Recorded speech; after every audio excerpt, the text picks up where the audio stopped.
E o mais engraçado é quando tu pega uma vinícola que não tá vendo nada no pós-venda. E aí tu vê, cara, quanto estão deixando dinheiro na mesa.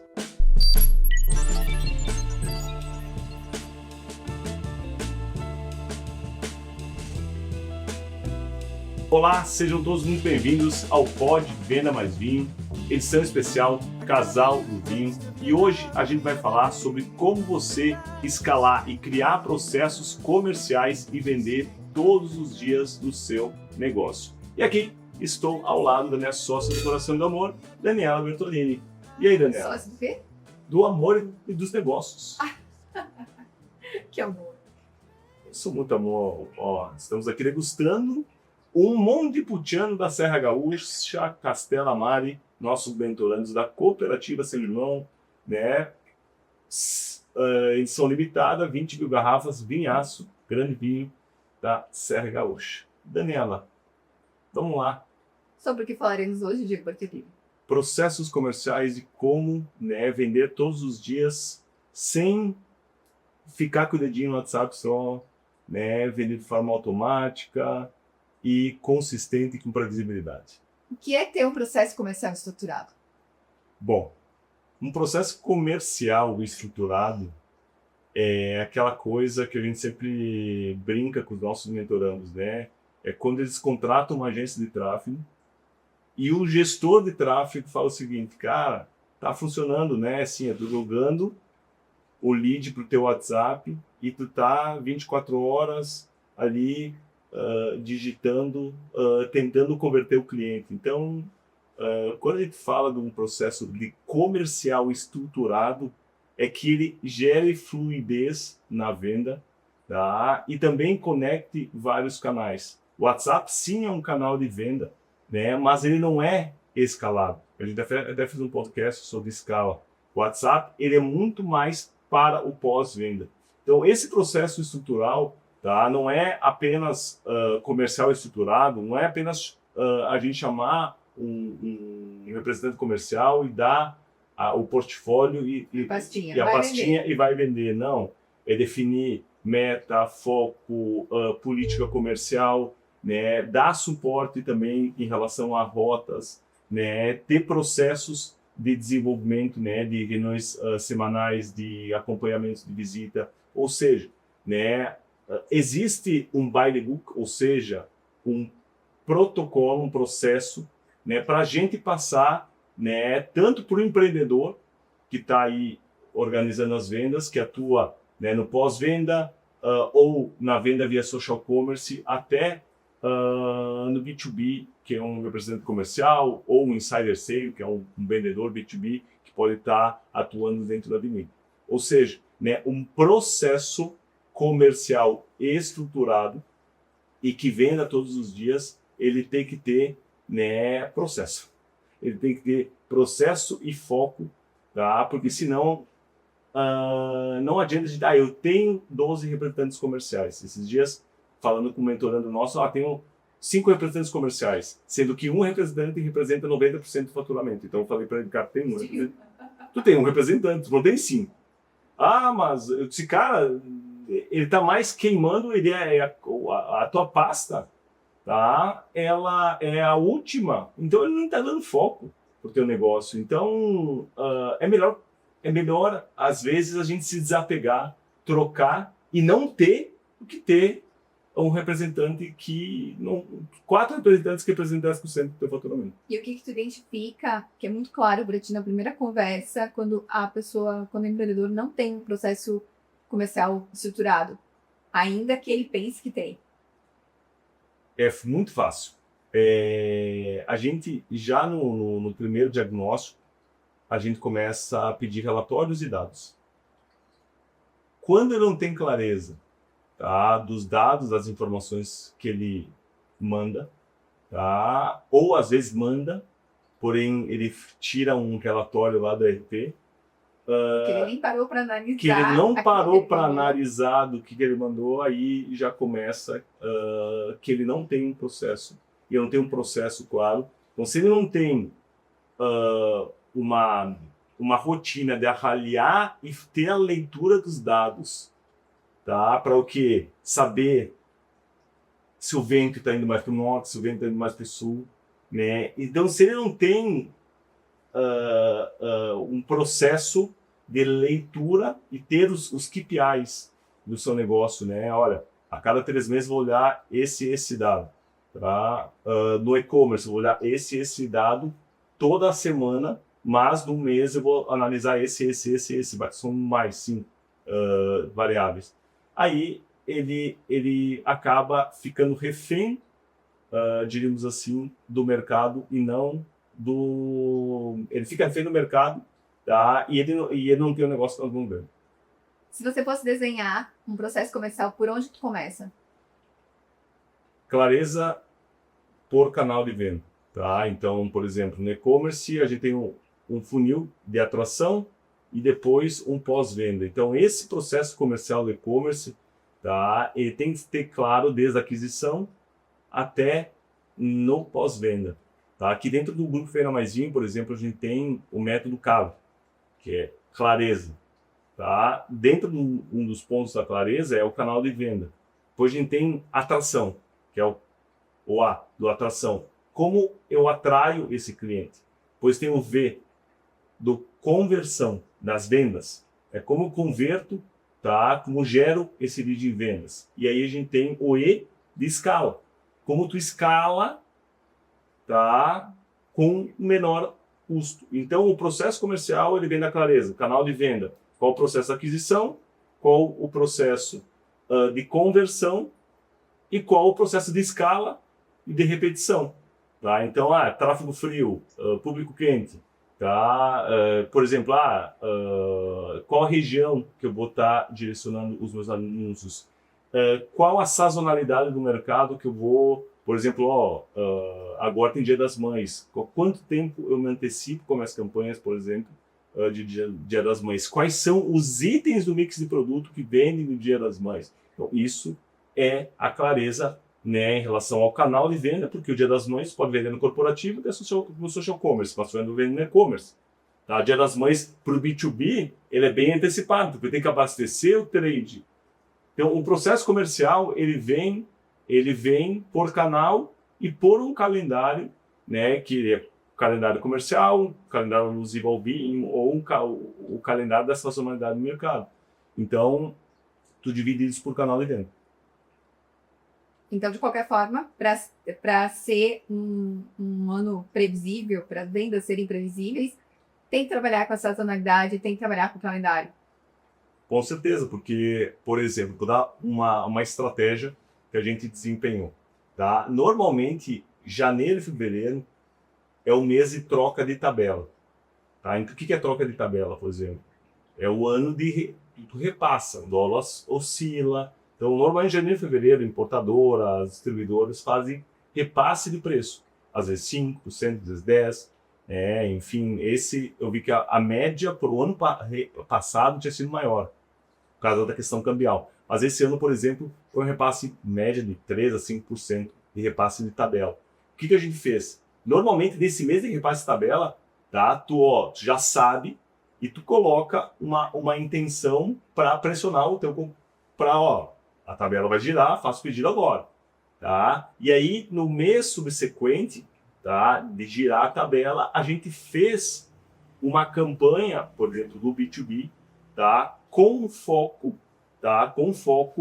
em lançamentos e em positivação do mix. Por exemplo, a vinícola tinha 120 rótulos, aí a gente fez, você comprando, fazendo novo pedido com a tabela nova, tá, a gente está criando 5% de bonificação até inserir 4 rótulos no nosso novos que tu não comprou ainda no teu portfólio. Então, é uma estratégia diferenciada para tu aumentar a tua presença de novos rótulos dentro do cliente. Então, essa estratégia comercial, né, ela vem por canal de venda e ela vem, né, desde repasse de preço ou de evento. Então, tu desenha essa estratégia por canal e também dentro desse canal existem algumas estratégias. Por exemplo, né, o live commerce é um funil comercial, tá? E ele tem um processo comercial. Mas Diego, fazer uma live, todo mundo acha que fazer uma live commerce é só abrir a live. Cara, tem um roteiro, um roteiro com gatilho, tá? Para tu gerar escassez. Tu concentra as pessoas antes num grupo de aviso para depois tu fazer um pós-venda ativo. Tá? Então, gente, cada funil comercial tem um processo que tem o início, que é o início que é a clareza do canal. E tu tá atuando da estratégia, da atração, tá? Da conversão e depois da escala.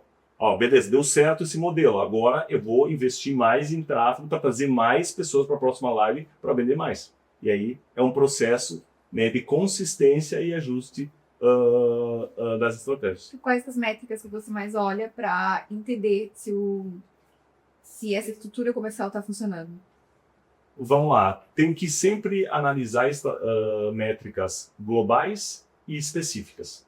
Né? Por exemplo, global, tem que analisar, por exemplo, no e-commerce. Por exemplo, uma loja de vinhos que tem um e-commerce. Aí eu analiso o desempenho geral da loja. Tá? E aí, posteriormente, eu tenho que analisar o faturamento global, a margem global e depois a margem por canal.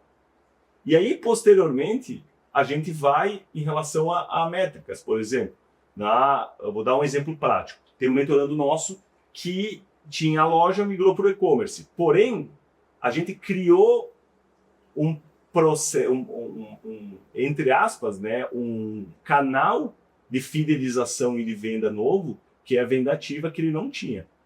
Só que esse canal de aquisição, ele impactou na loja e no e-commerce. Já explico por quê. Todo cliente que entrava na loja dele, ele não pegava o contato. Tá? Ele achava que ia usar o CRM apenas no e-commerce. E a gente implementou o mesmo CRM, o mesmo processo de venda ativa na loja. E o que aconteceu? Tá? Ele teve um aumento de faturamento global, tá? Da loja física em relação a esse canal, que ele tinha introduzido especificamente para o e-commerce. Então, isso ajudou os dois canais de venda, ele otimizou o negócio dele. Então, as métricas a gente sempre olha global por canal de venda. E às vezes, quando, por exemplo, no e-commerce que tu tem tráfego, tu tem que analisar o ROAS, que é o retorno em cima do anúncio, o CAC, que é o custo de aquisição desse cliente, e no pós-venda, por exemplo, a taxa de recompra, por exemplo. O protocolo, se é de uma loja física, é menor, no e-commerce é maior. E aí a gente tem assim, ó, normalmente, o ciclo de compra de um cliente regional, ele é de 45 dias. Então a gente analisa, olha, desses clientes que eu captei contato que foram na minha loja, qual foi a minha taxa de recompra desse cliente na loja física?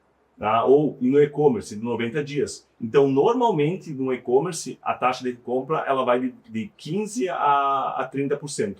Tá? Dependendo do mix específico. A gente tem mentorando nosso com 37%. No enoturismo, por exemplo, é de 20%.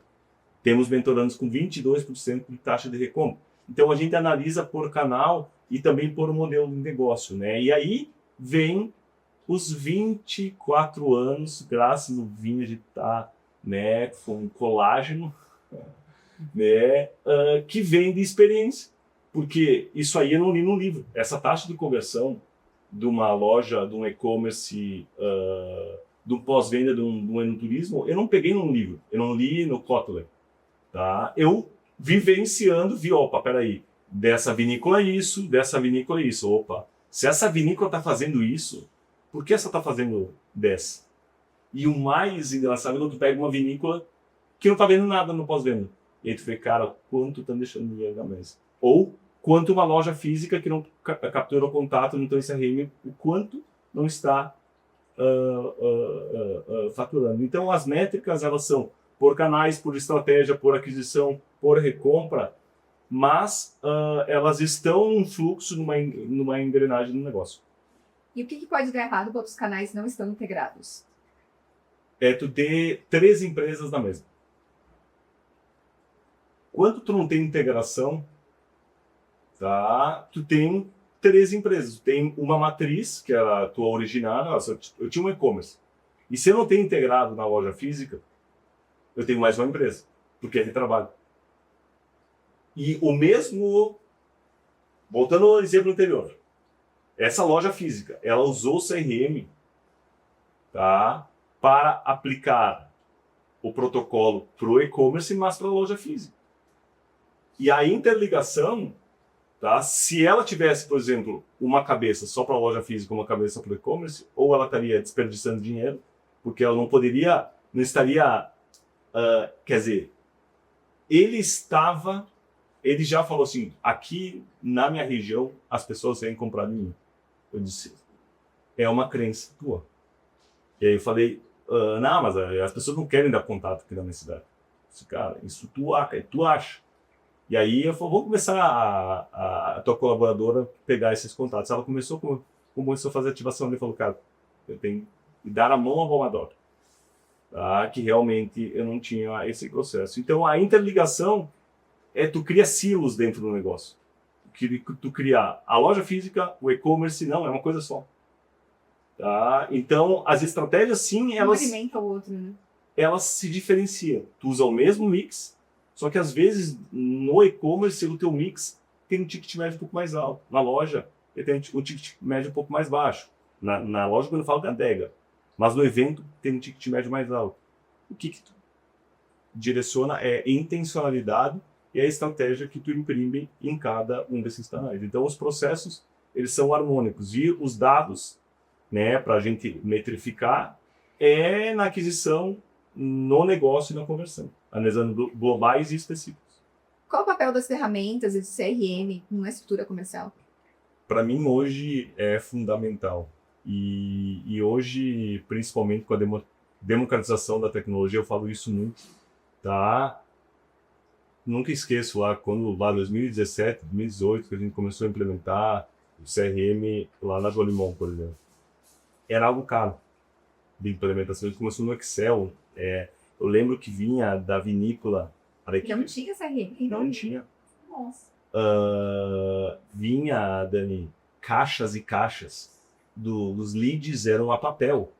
Vinha caixas, sabe, de arquivo, de inventários, vinham caixas com os papéis que os atendentes da vinícola de Canela pegavam, porque, para vocês entenderem, a vinícola tinha a sede do Enoturismo em Canela, e uma loja, na época, uma loja em Gramado, e todo o centro administrativo e o pós-venda era em Caxias do Sul.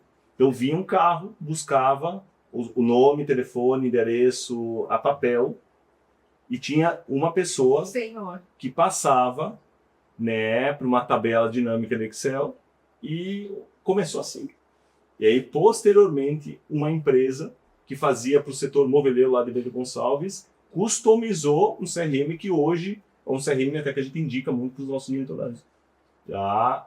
Que ele se especializou em vinho, né? no processo, no Kanban de vinho. Então, o que eu quero dizer, tu pode começar, às vezes, que nem a Jolimon, no papel, no Excel, cara, mas tem que começar, mas tem que saber o processo. Mas depois, cara, é lindo porque tu consegue ver quantas mensagens, tá? Quantas mensagens o pós-vendas fez, qual foi a taxa de conversão, quantos pedidos, ele atingiu a meta, não atingiu a meta. Isso no sistema. Então, tu olha o dashboard e tu consegue antecipar o movimento, por exemplo, como ela fez 60 contatos esse dia? A média, ela tem que fazer no mínimo 120 novas interações, que é a média de métrica dia. 120 novas interações. Depois tem recontatos, número de pedidos, respostas, etc. Então, o porquê ela fez? Daí tu vai lá, falar com a pessoa do pós-venda. Então, hoje o CRM ele é uma ferramenta, tá, que ele é um Kanban. Ele é um Kanban que ajuda. E hoje um negócio, tá, com essa democratização que não usa um CRM que tu paga hoje 90, 100 reais, ele está deixando muito dinheiro na mesa e ele está fervendo muito a cabeça dele, tá? Porque ele poderia saber acordar de manhã e ter lá, fazer pós-venda em 40 pessoas, amanhã contatar X pessoa que está vencendo o gift back. Então ele é como se fosse o Google Agenda, a gente sem o Google Agenda. Tentar assim, olha, hoje eu tenho X reuniões e lembrar tudo na cabeça, é a mesma coisa. Tá? O CRM, só que é isso. E mais, outras ferramentas que o CRM faz é falar o seguinte, cara, qual é o cliente teu que ele compra acima de R$ 300 a garrafa? Um vinho premium. Eu posso, em vez de mandar um moscatel para todo mundo, que nem todo mundo faz, manda na lista da transmissão. Tem um cara que compra um vinho de R$ 500 e um cara que só compra a pichincha. Cara, tu pode dar um tiro de sniper.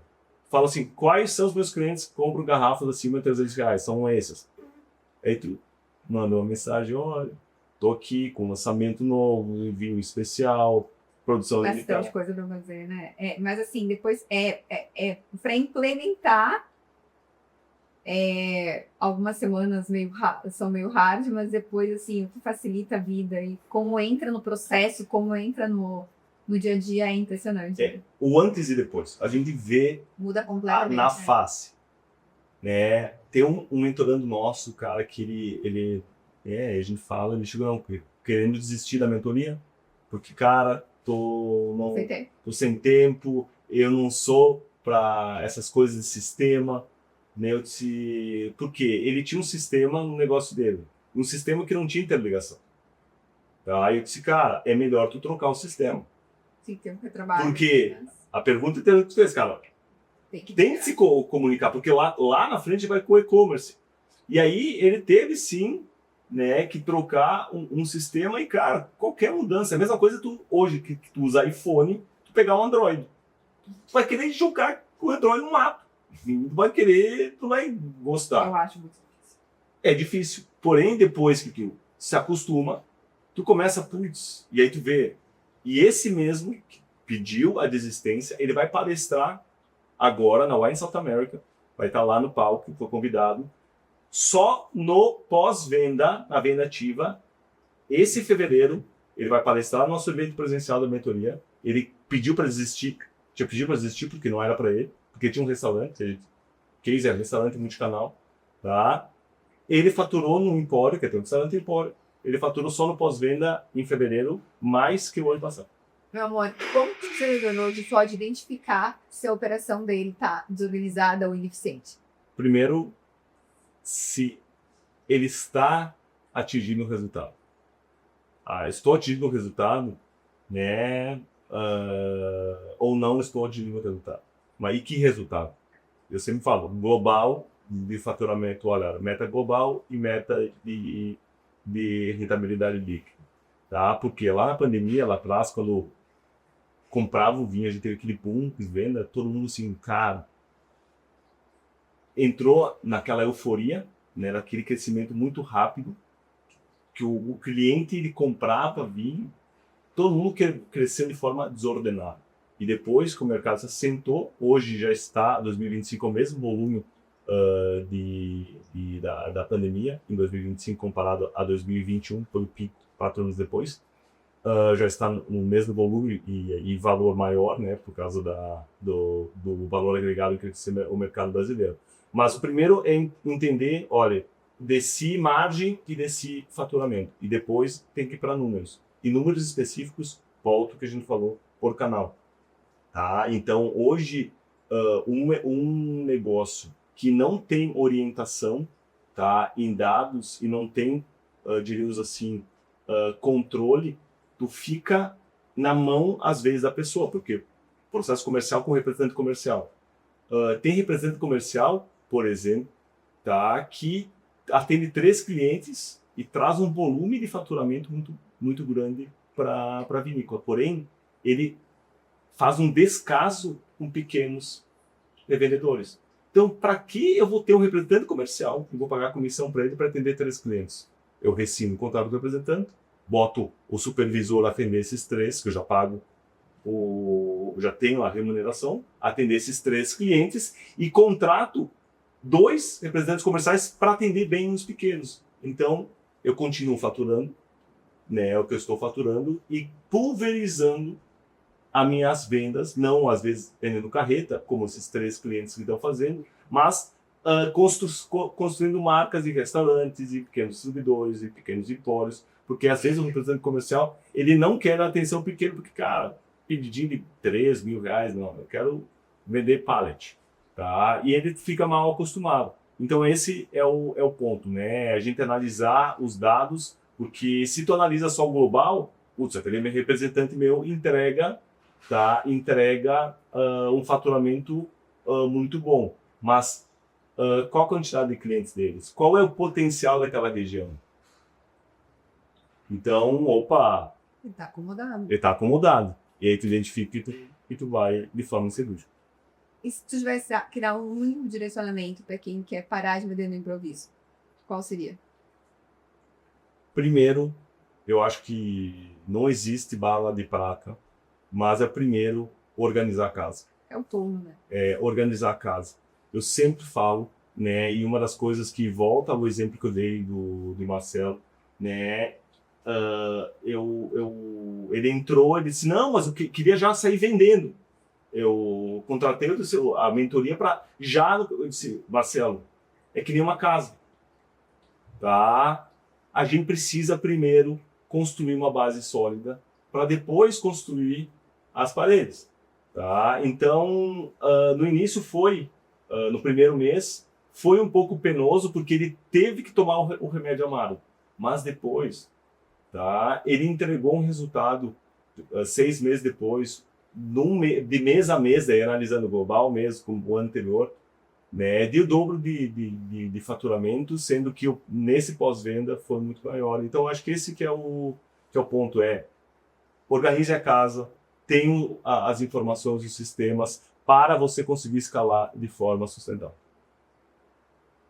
E para quem quer estruturar esse processo, organizar os canais e aumentar a conversão de forma prática, qual é a dos dias? Essa é a última pergunta. Vamos lá. A última Primeiro passo. Cara, eu acho que repito um pouco da pergunta anterior. Tu tem que ter a base. Tem que ter clareza do teu plano estratégico, do teu plano tático. E a gente pode ajudar? Com certeza. Né? A gente pode ajudar no diagnóstico 360, o link aqui, pessoal. E não é jabá. A gente está aqui hoje auxiliando centenas e centenas de empreendedores. A nossa empresa aqui, auditados em 2025, né, gerou uma movimentação de mais de 550 milhões de reais. Né, os nossos mentorandos, membros da nossa comunidade em faturamento. Tá? Por quê? Tá? Porque eles tomaram e calçaram as sandálias da humildade para rever as estratégias dos seus negócios e né, agir de forma cirúrgica para crescer com sustentabilidade. Então, acho que esse é o ponto, Dani, rever esses pontos. E o que mais me chama a atenção, a gente vai apresentar agora o nosso encontro presencial de mentorandos, é que o nosso grupo, que a gente vai ter esse encontro, ele cresceu 5 vezes mais que o mercado no período. Isso quer dizer o quê? Eles estão tirando de quem está acomodado ou de quem está correndo atrás do rabo. Então, acho que... São muitos detalhes, né? Então, assim, é legal tu ter um direcionamento, é legal te lembrar aonde está a importância, aonde está o foco, né? Porque no dia a dia é muito fácil se perder. Com certeza. Então, e sozinho é difícil caminhar mesmo. Um brinde, meu amor. E, pessoal, até o nosso próximo episódio. Não deixe de dar o seu like, compartilhar o conteúdo e aplicar para o diagnóstico 360 uma consultoria gratuita com especialistas do nosso time. Até o próximo episódio. Valeu!